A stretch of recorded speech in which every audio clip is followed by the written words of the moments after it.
السلام عليكم ورحمة الله وبركاته. الحمد لله والصلاة والسلام على سيدنا رسول الله وعلى آله وصحبه ومن والاه أما بعد. My dear brothers and sisters, we continue our reflections on the story of Prophet Yusuf.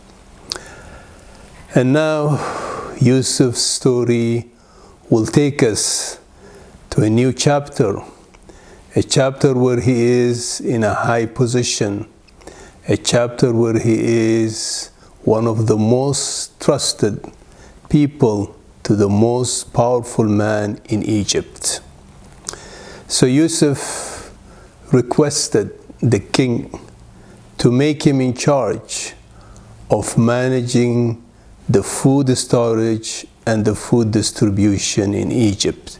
اجعلني على خزائن الأرض إني حفيظ عليم.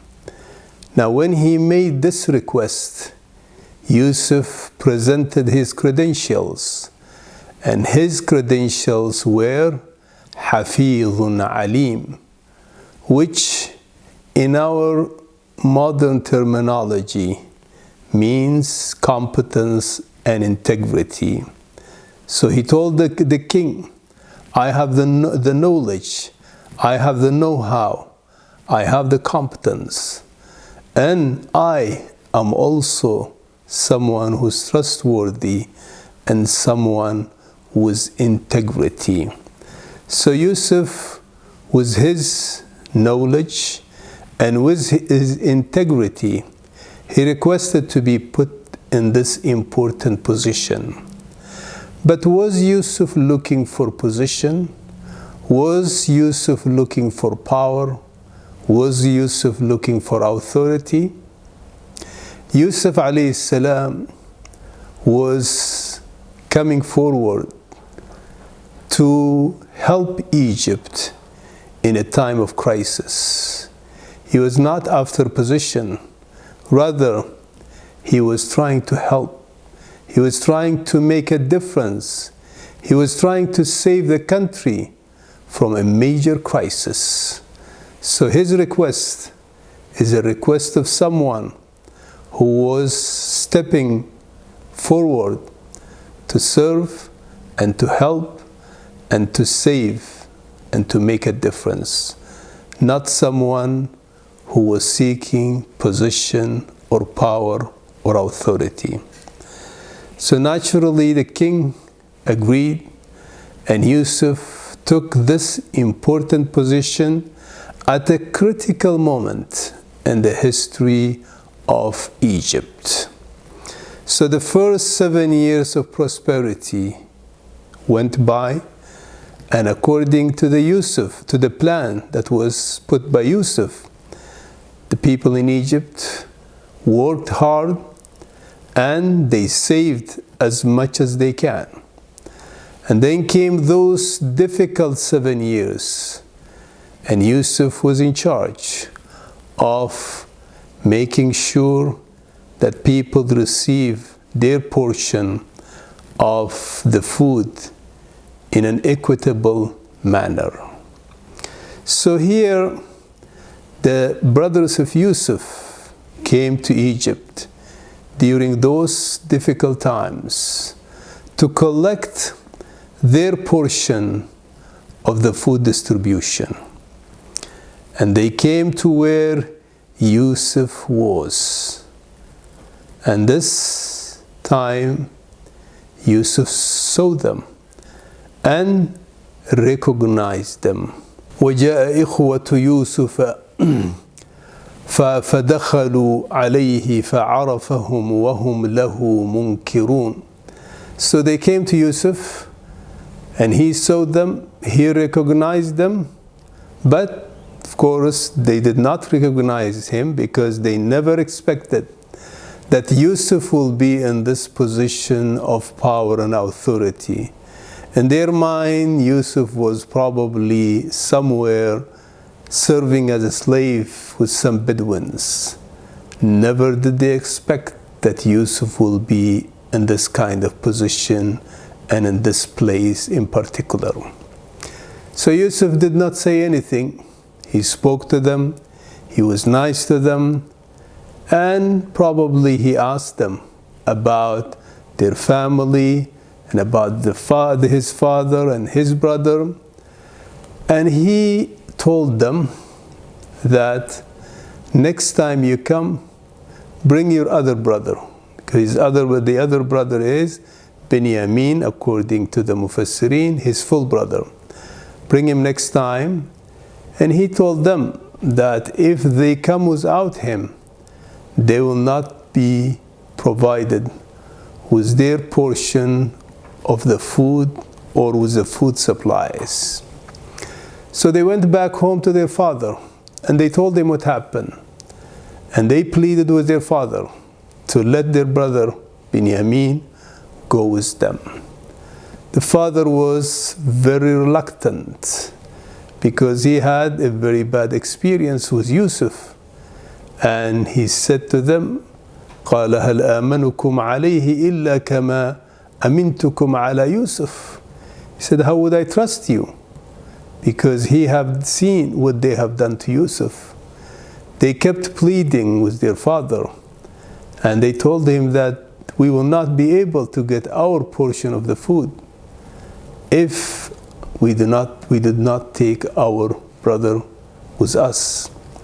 So they gave their father a solemn pledge that they would protect their younger brother Binyamin and that they will return him back safe. So they came to Yusuf with their brother Binyamin, and Yusuf confided to his brother Binyamin that he was his brother, his full brother. And he told him not to be saddened by what his other brothers were doing. Now Yusuf wanted to keep his younger brother with him, and he devised a plan. And the plan was basically to accuse, of course this was just a plan, his younger brother of stealing and keeping him behind or prisoning him.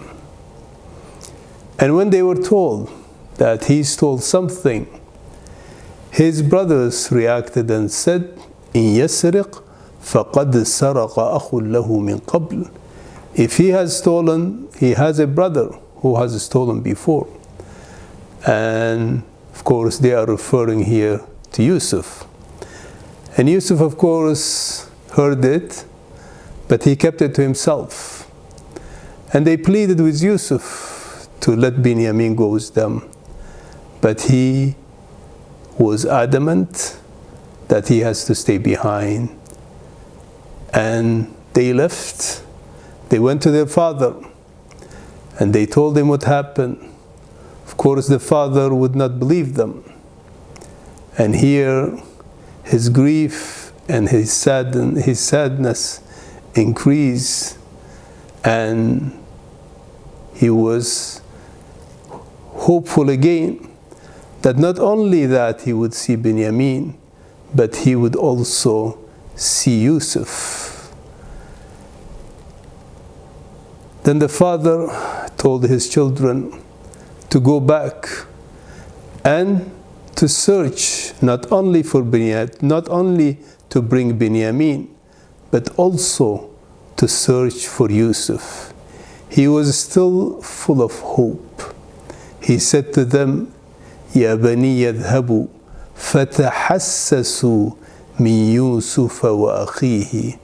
O my children, go and search for Yusuf and for his brother. وَلَا تَيْأَسُوا مِنْ رَوْحِ اللَّهِ. Do not despair from the relief of Allah. إِنَّهُ لَا يَيْأَسُ مِنْ رَوْحِ اللَّهِ إِلَّا الْقَوْمُ الْكَافِرُونَ.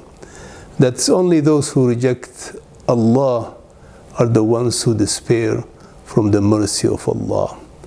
So Yaqub, despite all the pain, despite all the agony, despite all the suffering he went through, he was still hopeful that not only Binyamin will come back, but also Yusuf will come back. So the brothers came again back to Yusuf, pleading with him. And here Yusuf decided to reveal himself. He said to them, do you remember what you did to Yusuf and his brother? And here they came to realize that this was Yusuf. And they instantly asked and they said, أَإِنَّكَ لَأَنْتَ يُوسُف? Are you Yusuf? And Yusuf said, yes, I am Yusuf. أَنَا يُوسُفُ وَهَذَا أَخِي.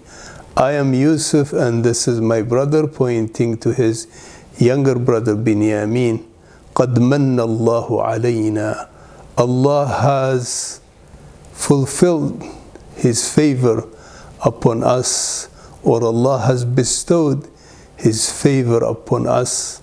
إِنَّهُ مَنْ يَتَّقِ وَيَصْبِرْ فَإِنَّ اللَّهَ لَا يُضِيعُ أَجْرَ الْمُحْسِنِينَ. Whoever is mindful of Allah and whoever is patient, Allah would not let his good deed go in vain.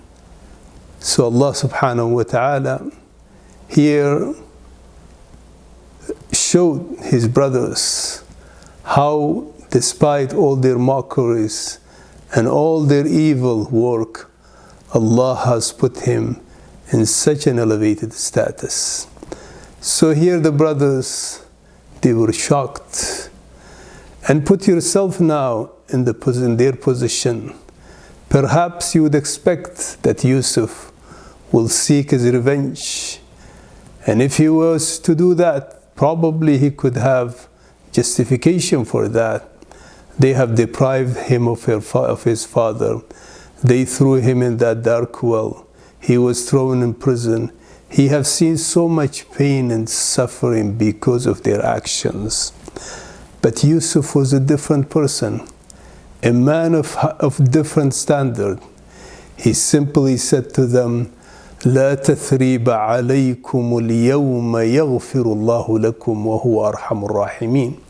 He simply said to them, there is no blame on you. Allah shall forgive you, and He is the most forgiving.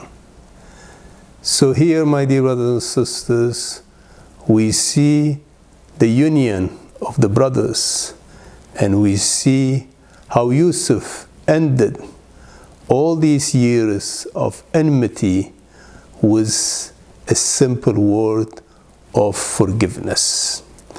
So next Saturday, my dear brothers and sisters, we will look at the last episode of the story of Prophet Yusuf, and that's where he will meet again his father. So I will leave that, inshallah, for next week. But for today, for today's purposes, we can learn 3 important lessons of the episode that I covered today. The first thing, my dear brothers and sisters, the importance of putting the right person in the right place. Yusuf took this position not for any other reason, but because he was competent and he has integrity. When you have a person who has competence but lacks integrity, or you have somebody who have integrity but doesn't have competence, unfortunately the job will not be done well. Yusuf had both, and because he had both, he was able to manage the crisis very well. We learn this, my dear brothers and sisters, from the sunnah, the example of our beloved Messenger sallallahu alaihi wasallam. He was always choosing the right person for the right task.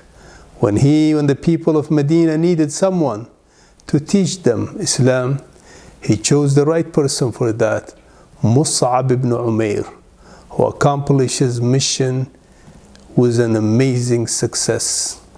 Even adhan, My dear brothers and sisters, the Prophet ﷺ assigned the azan for Bilal for a reason when he said that إِنَّهُ أَنْدَى مِنْكَ صَوْتًا. He told the person who knew the words of the adhan to teach it to Bilal, because Bilal had a nicer voice. So something very important we should learn from here.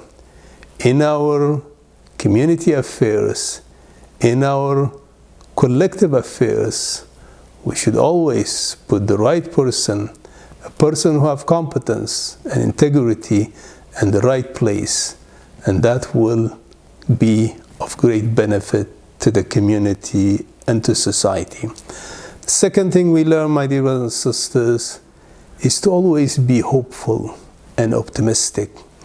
The father of Yusuf have seen so much pain, so much grief, and so much sadness. His dear son, most dear to him, was Yusuf. And what happened to Yusuf was deeply saddening for him. And then again, when Benjamin was kept behind, that also increased his sorrow and sadness. But even in this difficult moment, Yaqub was still hopeful. And he was telling his children, do not lose hope in Allah. Do not despair. And reminding them that despair and losing hope is a trait of those who reject Allah, not the trait of those who are faithful. Finally, my dear brothers and sisters, we learn from the story of Yusuf to be forgiving. When we forgive, we bring to an end deep wounds.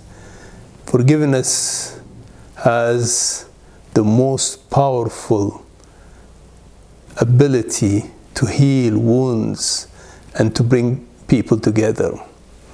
Yusuf could have chosen the path of revenge. Yusuf could have chosen the path of anger, resentment. But Yusuf ended that with a simple word where he told his brothers that he has forgiven them. My dear brothers and sisters, no one could do anything worse than what his brothers did to him. But with few words, Yusuf closed that chapter, dark chapter, and he brought love and peace to his home and reunited with his own brothers. My dear brothers and sisters, yes, sometimes we have issues. Yes, sometimes we have differences, conflicts. Yes, sometimes we have people who might have caused some harm to us in one way or another. We should always be forgiving. Forgiveness is a remedy for us. It heals our wounds, and it also heals the wounds of other people. Prophet ﷺ, when he entered Mecca after its liberation, in Mecca were the arch enemies of Islam and the Prophet, people who have caused so much pain, so much suffering to him and to his companions, people who stole their property, drove them out of their homes, people who tortured them, people who did everything possible to eliminate them. But the beloved messenger would enter Mecca, and these people were expecting to be punished in the most severe way. Prophet simply said to them, اذهبوا فأنتم الطلقاء. He told them, you're free, you're forgiven. Revenge is not the way of Islam, is not the way of Muslim, is not the way of believer. So let's always be forgiving. And with the coming of the month of Ramadan, let's all clear any grudges, any animosity, any hatred that we have towards anyone, so that Allah would bestow His forgiveness and His blessings upon all of us. I hope to see you again next Saturday to talk about the last episode of this wonderful story of Prophet Yusuf. Thank you for listening. Assalamu alaikum wa rahmatullahi wa barakatuh.